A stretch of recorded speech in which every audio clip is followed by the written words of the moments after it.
What's up, everyone? Welcome back to the channel. If you're new here, I'm all about breaking down psychology and human behavior in ways that actually make sense for real life.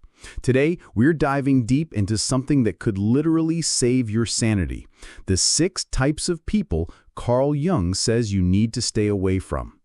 Now, before we jump in, let me be clear. Jung didn't exactly make a listicle titled "Avoid These People." But his decades of psychological research give us massive clues about toxic personality patterns that can seriously mess up your mental health and personal growth. This isn't about becoming judgmental or paranoid.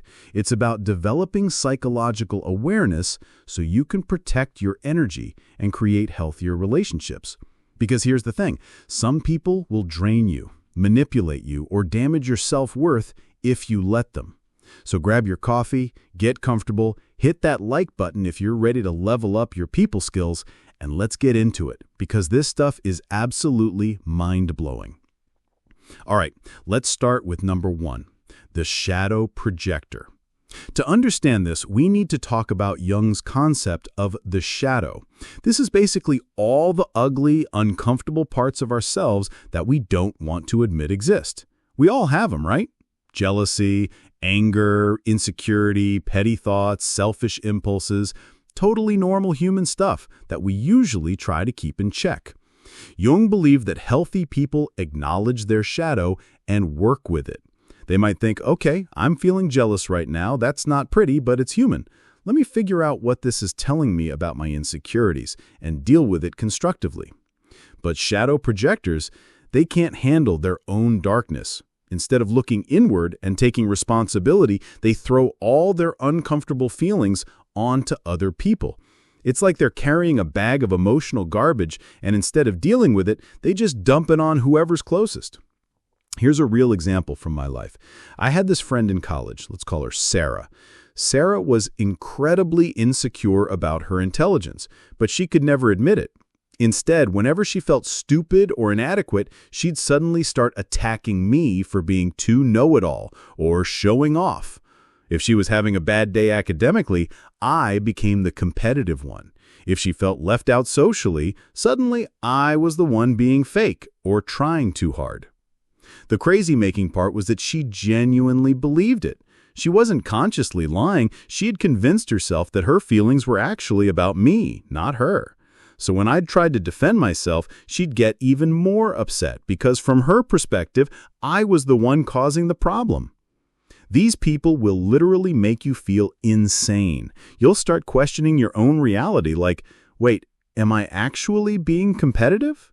Am I really showing off? Maybe I am the problem here. No, you're not. You're just becoming the screen they're projecting their internal movie onto. The real danger with shadow projectors is that you become their emotional dumping ground. You'll find yourself constantly apologizing for things you didn't do, walking on eggshells to avoid triggering their projections, and basically managing their emotional state instead of living your own life. I spent months trying to be less intimidating around Sarah, dumbing myself down in conversations, avoiding topics I was passionate about. I was essentially shrinking myself to manage her insecurities. That's what these people do. They make you smaller so they can feel bigger. Here's how to spot them. They never take responsibility for their emotions. Everything is always someone else's fault. They use phrases like, "you made me feel," or "if you hadn't." They have zero curiosity about their own patterns or triggers.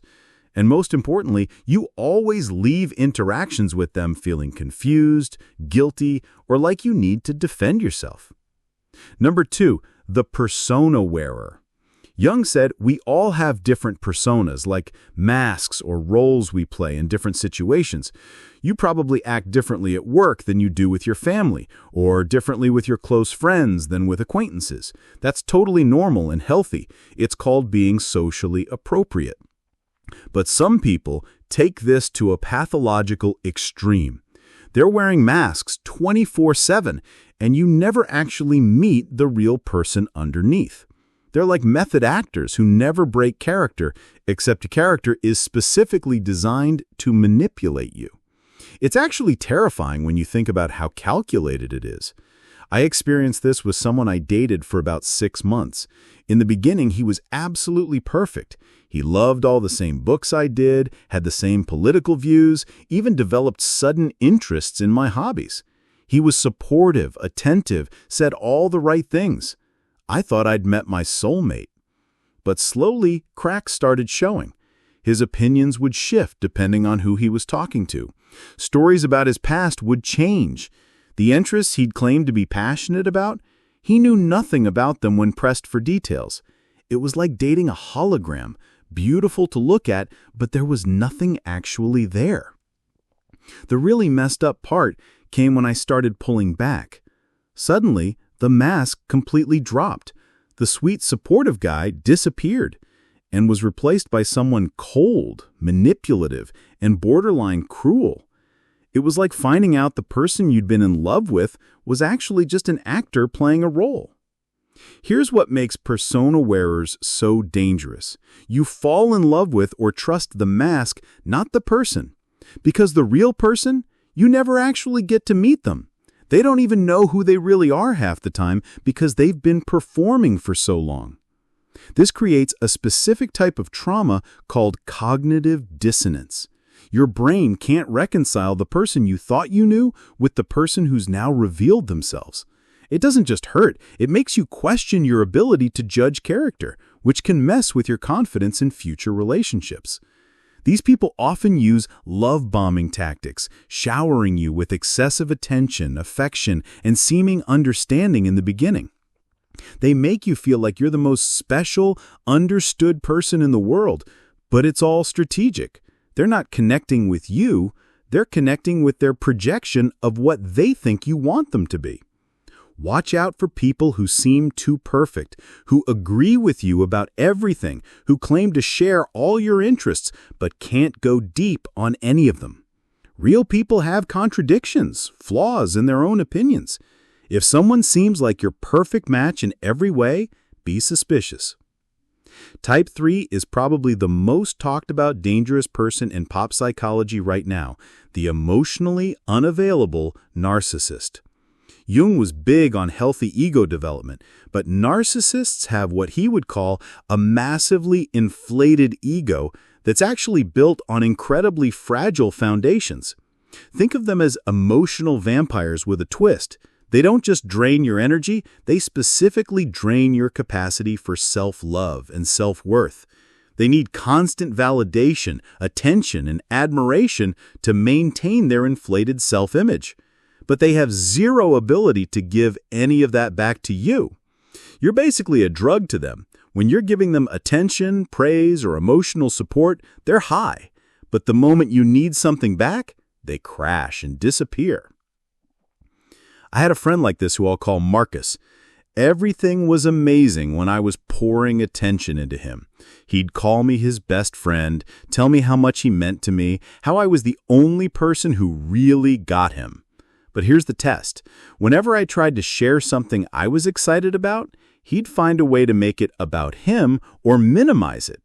If I got a promotion, suddenly he'd start talking about his career struggles. If I was dating someone new, he'd either criticize them or start talking about his own dating life. But the real kicker was when I went through a difficult time.